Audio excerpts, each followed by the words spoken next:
Hi, this is Drew Jones of Drew's Guitar Shop in Seattle, Washington, and today I wanted to show you all a cute, quick trick that I like to use for getting undersaddle piezo elements into the saddle slot of a guitar. Once in a while, you'll end up with a situation where you have to do some work in here, do a bridge reglue, whatever, and you have to take that piezo out, which leaves you with the problem of getting it back in. If you have a standard sound hole guitar, you can get in there and with a lot of patience you can kind of probe, and eventually you'll hit that little hole and you'll be able to bring it up. But what if you can't really get in there and do it? What if you're dealing with a situation where you have a sound hole like this, or you're dealing with like F holes or some other situation in which it's very difficult to get up and do that probing thing?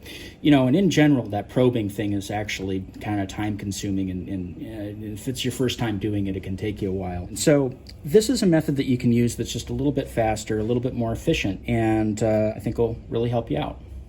So before we get started, I wanted to talk about something that is important to make sure the pickup actually works once you get it in there, which is kind of breaking the angle of the hole that's drilled. So, when you have these undersaddle pickups, there's usually a hole in one side or the other of the saddle slot, and that's the hole that the pickup/pickup wire goes through, and then it's off to the preamp and off to the output jack. Here's the thing, though, is that just like any kind of wire that you're working with, if you bend wire at like a hard angle, it oftentimes will break. And so what you've got going on is, say you got the bottom of the saddle slot there, and you've got this is the hole that you're going into. And when that wire comes up, it's having to kind of not only make this hard angle here, but it's also being compressed by the saddle and the string tension on the saddle. And so that's putting quite a lot of pressure on that little tiny corner there. And so that's bad. If that is the case, it is very common that you may go through all the effort to get the undersaddle pickup in there, and then as soon as pressure is applied to it, it will break. And it's very frustrating because you'll play the guitar and no sound will come out. And a lot of times when you take the tension off of the strings and you pull the thing out and you tap on it, it'll do it again, because the wires here will actually make contact again after they have been severed.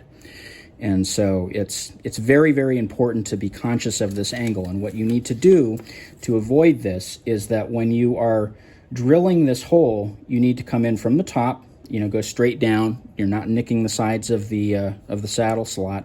And then you need to kind of draw the drill back. So you need to kind of make this smooth little arc with it. And you don't need to go crazy with it. You don't need to go, over, I'd say maybe like 30 degrees, at the most is what you want to do. But you do want to kind of have the drill kind of coming in from this angle at the end of the day, so that you have this kind of broken corner here. And that will be the first step to avoiding that issue with the breaking piezo.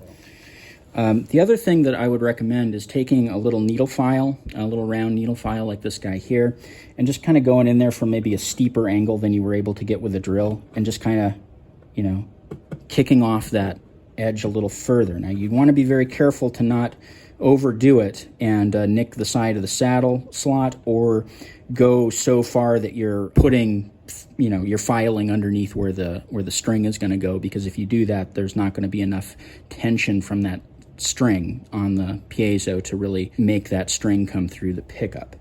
But you do want to, again, break that angle as much as you can. You want to think of wires. Think about wires like on a micro scale. Like if you were an ant looking at the wire, this would be like the scale where we humans would be looking at a big pole from a large fence or something. If that were a solid piece of metal, how would you expect that to act if you tried to bend it? You'd want to see it kind of make a gentle curve. That's how you'd want to do it. And so that's what we want to shoot for when we do this. So with all that out of the way, I just really felt like that that little speech was very necessary for this particular thing, because I don't want you all breaking your pickups while you're doing this. We'll go ahead and move on to the actual trick. So once again, we're in this position where this unit is already assembled, and so this is our pickup, and it's already into this output jack, and it's already soldered in place. Now what you could do is you could desolder it from here, and then you could run it through just by taking the wire end, and you could just go through the bridge and then wait till it came out this end and kind of bring it up and then do your resolder work and everything and go back in. But again, I have a kind of a slick way of doing this that I wanted to show you all. So this is like some 3mm heat shrink tubing. I kind of tested this against the pickup so that, you know, I made sure that this actually kind of fits really snugly over it. If it doesn't fit snugly enough, what you can actually do is you can even hit the end of this with a lighter flame for like a couple of seconds and get it to kind of shrink down and tighten over that piezo. But what we're going to do with this is we're just going to go ahead and we're going to stick this heat shrink tubing through the hole in the saddle slot, and we're just going to kind of let that stuff go in. This heat shrink tubing costs, you know, a couple of bucks. You can get it at a lot of hardware stores that, you know, have a decently stocked electrical section. Home Depot might have it. Lowe's might have it. I got this at McLendon's, which is usually where I pick up my heat shrink tubing, because they sell these big, long strips of it. And at this point, what you're doing is you're just kind of waiting for this to kind of appear. So I'm holding it up at an angle so that I can kind of get gravity on my side for getting this to kind of come back down into that area where the hole is, where eventually I'll be able to kind of see it and do something with it. It may take a little while, it may take a few times, but actually I can kind of see it in there right now. And so what I'm going to do is I'm just going to take my pen, I'm going to hook it in there, and I'm just going to kind of draw that heat shrink tubing to me. So there we go. Now I'm going to take this heat shrink, and because this fits fairly snugly, I'm not actually going to need to do the lighter trick on it to get it to grip. I'm just going to actually make sure that I kind of push it down. Now when you do this, you want to make sure that you don't have a lot of space here. Like, you don't want to grab back here and push, because that's going to snap that piezo element. You want to make sure that you're pushing with a very, very little bit of material, because a little short bit of material is going to be a lot stiffer than a long piece of material. So, you know, keep that in mind, that you definitely want to avoid kinking this particular thing. So once you have that done, you're just going to go ahead and draw the heat shrink tubing up and up and up, and eventually you'll hit kind of a spot where it kind of grips a little bit, and that's the spot where you have your piezo through. And then you're just going to pull the heat shrink tubing off, and voila, there is your piezo pickup exactly where you need it. And so you can just go ahead and lay that down, put in your saddle, and go ahead with your setup and everything else that you got to do. But that's how you can do that without having to go through all that work of desoldering stuff and all of that complex stuff. It's pretty easy to do something along these lines. So anyway, this has been Drew Jones of Drew's Guitar Shop in Seattle, Washington. If you enjoyed this video, found it entertaining, link it around to your friends. That always helps me out. I've also got a link to my Patreon and my Ko-Fi in the description. If you feel like dropping me a tip, that always helps out a lot too. Got a link in the description also to my Reverb page, where I sell some instruments and some other stuff you might want to check out. Also, a link down there goes to my website, where you can find my contact info, my pricing info, and a page that I wrote on caring for stringed instruments. So if you're here, you're probably a person who has some of those that you're caring for.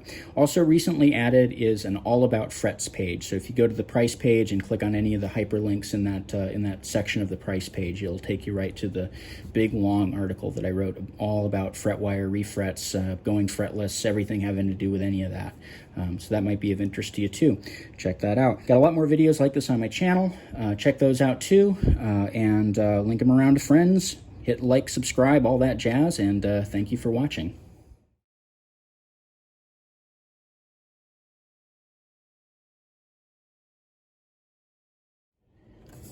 This is after making the video, Drew, talking here, and I wanted to add an addendum here.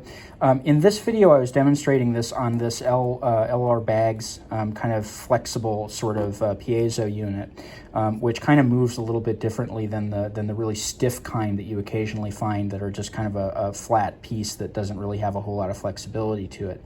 What I wanted to add here was that if you do find yourself dealing with one of the ones that doesn't have a lot of flexibility to it, the principle is going to work basically the same in doing this, but you are going to want to be very careful with not tweaking that that straight piece. You don't want to flex it. If it's not a part that's meant to be flexed, you don't want to flex it. And so just make sure that when you're pulling it through, that you can kind of jiggle it around, you know, get it so it's comfortable going up through that hole. Don't try to force it. Don't try to drag it through, because if you do that, you might end up kinking it a little bit and breaking that piezo element. And I'll add one more note here on top of that as well, which is that occasionally you run into these stiffish piezo elements that have this like red foil around them or some other kind of foil around them. That foil layer is extremely delicate.